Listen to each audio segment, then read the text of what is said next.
Hello, everyone, and good morning, and welcome to part one of Stepping into the Spotlight Masterclass series.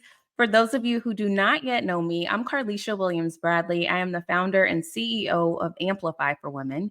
Amplify for Women is an organization that supports women on their journey to and through the C suite. We serve at the intersection of public speaking, personal branding, and transformational leadership coaching. So I'm excited to be back in a live series. You all have seen me do series before in the past, and I just look forward to going on this journey with you all. We're actually on a 3-week journey because I believe that you have a lot on your plate. Like, I know what it's like to sit in this position. You want to develop yourself, but you're like, what kind of time do I have for this? So, with this series, I do bite-size portions for you to take enough that you can chew on for the day and then come back tomorrow and get the rest that you need. I keep my live streams at most 20 minutes. 15 minutes is about my sweet spot. So I will not keep you long because you have things to do. But I want to start by telling you why I'm here, why I'm in this space, and why this work is so important to me. So, my backstory is that 15 years ago, I founded a nonprofit organization, Women Empowering Nations, serving young women around the globe, supporting them with leadership development, mentorship, and global exposure to accelerate their path to social impact executive leadership. I believe that there is a space for women of color not only to show up, but to share our lived experiences and to shape systemic change. And so, Women Empowering Nations has been my baby throughout my career journey. In my career, I served in public education. I've been a teacher, an administrator, a superintendent. I served on the Oklahoma State Board of Education, overseeing K 12 instruction for over 700,000 students in the state of Oklahoma. Then I went on to lead a collective impact organization in public education, supporting the 21 school districts in Tulsa County. And throughout this race, I continued to keep my passion and my joy of women empowering nations.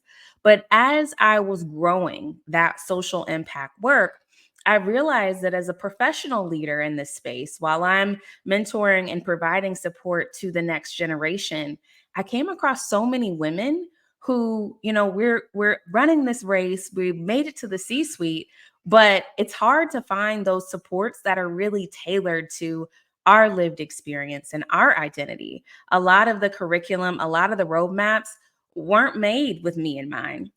And so, as I yearned for more and began to seek out more resources, what I could not find, I created an Amplify for Women. It is not only a leadership consulting firm. We take that a step further. It's more than just like how to manage your time, how to do tasks, and the tactical aspect of leading. We support leaders in transforming from the inside out, honoring your holistic care, but also pushing forward to step into the spotlight to amplify your personal brand, your public speaking, and then in turn to influence and to lead for change. So, this series is all about that. It's about you stepping into the spotlight. On this journey, I'll be sharing tips, resources for you to make sure that you get the recordings and access to the resources from these sessions. I'm going to drop a link below after this live finishes so that you can sign up and make sure you're on that list to get the information. But let's jump in. So, I talked to you a little bit about where I was on my professional journey and how I went from founding a social impact organization, leading in nonprofit leadership, while also becoming like a business founder, stepping into a whole new world. So, I've worked in various sectors throughout my career, growing teams locally, internationally. And to date, from the work that I've been able to do with Women Empowering Nations and Amplify for Women, we've served over 9,000 women in over 20 countries around the world. But on that journey, and especially in my journey in education, I rose pretty quickly to executive leadership. I became an executive leader at 27 years old. And I was leading as a regional vice president for a national school organization, working with boards, working with community members, building schools, supporting school leaders. I was doing a lot of work that was not the same as the day to day that I was involved in as a teacher or as an administrator. It was a whole new level for me. And I quickly realized that what got me to that seat, it was not going to be what got me to the next level. And when you are sitting in that position, whether you are a social impact leader, a founder, or you just rose and elevated in your career, it's a challenge because when you sit there, you're like, I don't know what I don't know, but I know that something is missing. I know that for me to unlock this next level of success where I'm at, there's something that I need to master in my own personal leadership. And so I sat there in that space, similar to many of you, thinking about, what got me here is not going to be what gets me to the next level. And even as I sat in that position of leadership, I realized like I was hiding. I was modeling what I thought leadership was. A lot of us have been told that you just fake it until you make it, you put on the face, you pretend that you know the answers. And honestly, while that can work for so long, there's going to be a point where the gig is up. You don't know what you don't know. And if you are too proud to ask for help and to seek support and to figure out what's that missing piece, it just leads to your destruction.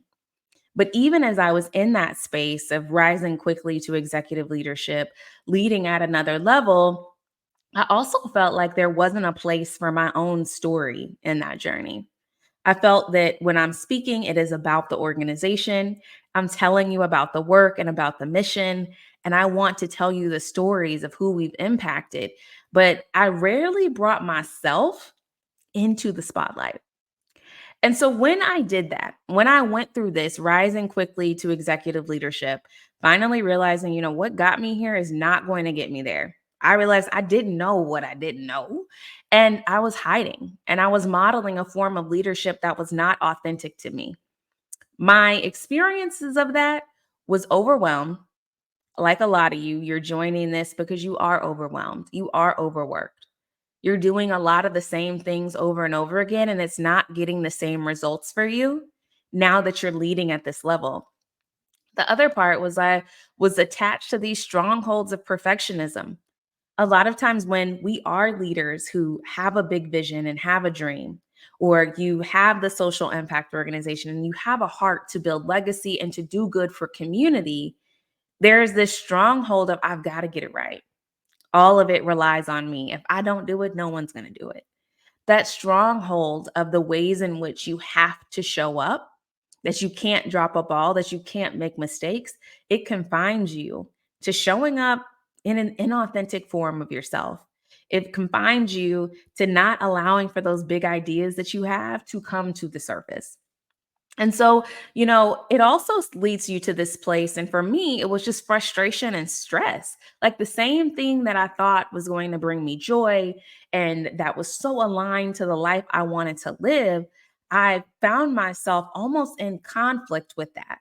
It was bringing stress into my life because I wasn't as clear anymore on the love that I had for this work and the clarity that I had when I started it off, when I got the job, when I was so eager in the application process to take this next level.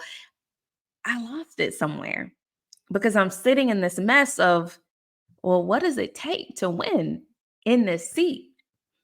And lastly, the last thing that I realized is a pitfall and a setback from being in this space is that you're spending a lot of time working in the business and you don't have time to work on the business. You're spending a lot of time in that head down work phase. Like, I got to grind this out. I'm the person who's doing the behind the scenes, the setup of this, the operations. I'm scheduling meetings. I'm sending out emails.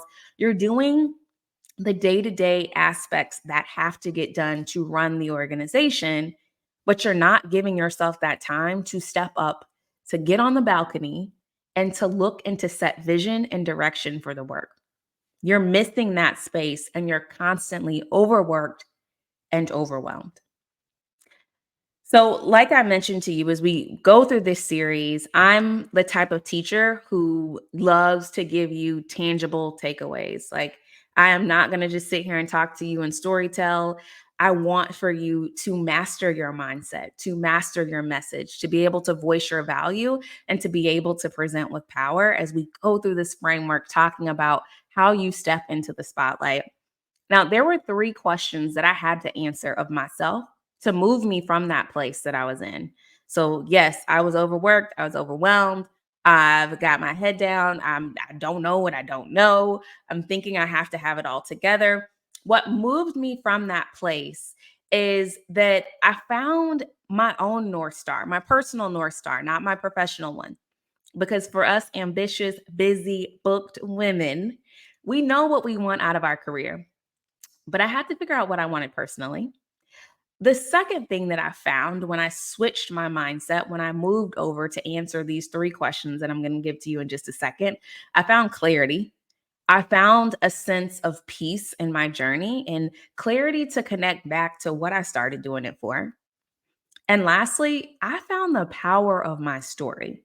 Not just my organization story, but what was the power of Carlicia's story and how was I able to use that and step into the spotlight to grow the impact of the work? And so here's these 3 questions that I had to answer, that you have to answer, and that this series is going to support you in answering, not just in my training and what I'm talking about, but also in the tools and resources that I will provide to you. This first question that I had to answer, and that you do too, is what is your personal vision of success? Not your professional vision. I know that you want to grow the organization to this level, or you want to make it into the CEO role by this age, or you want to do transformational outcomes for your team. I know that you're the type of person who can list out to me the professional plan. But I had to sit with myself and ask myself, what does success look like personally? Because the reason why you've reached this point in your career and in your leadership or founding the business, it is because we know you can work hard. We know you're the type of person that can get it done. But have you stopped to ask yourself, well, personally, what does success look like? And is there a point where my personal success is in conflict with what I view as professional success?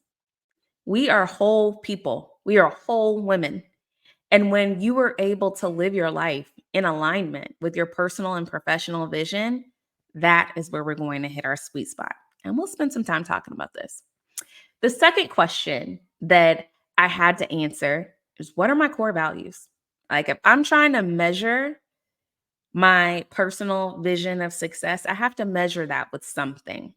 And it's rooted in understanding your core values and your guiding principles, essential on the journey. And I have a resource for you that I'm giving you today. I want for you to do that because you need it and you need to bring it with you in our future sessions. All right. The last question that I had to answer, and that you absolutely should be able to answer by the end of this masterclass series. Here it is. In what ways does the focus of your work have to shift in order for you to get to the next level of your leadership? In what ways does the focus of your work have to shift for you to get to the next level of your leadership? This is essential. As I talk to you about answering these questions and what it allowed for me to do to get to this next level, as we go through this series, we're going to be talking about the keys for you to get to the level of influence and change. We're going to be talking about the realization that what got you to the seat that you're in is not going to be what gets you to the next level, and identifying what those aspects are that need to shift to realign you.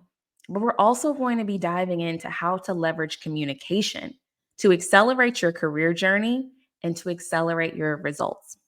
So, I want for you to continue to stay plugged in. We've made it through our quick 15 minutes of this first piece, part one. Part one was just giving you the introduction. I'm laying the groundwork about where we're headed and where we're going to go. I'm going to be dropping and sending out that resource to everyone who is signed up. You'll find the link to get that resource in the comments. And I also want to invite you, if you're someone and you say, Carlisha, you are talking to me this is exactly the spot that I'm in, I invite you to schedule a consultation call with me. Let's talk deeper. Let's talk about some of the challenges that you're facing and for you to learn more about the supports that I offer for coaching and professional development. So I'll leave the link as well for you to schedule a call with me. You can also visit carlicia.com/contact and book your consultation or reach out there. So I thank you all for joining me today. I will be live tomorrow, same time, same place, and I can't wait to see you soon. Have a great rest of your day.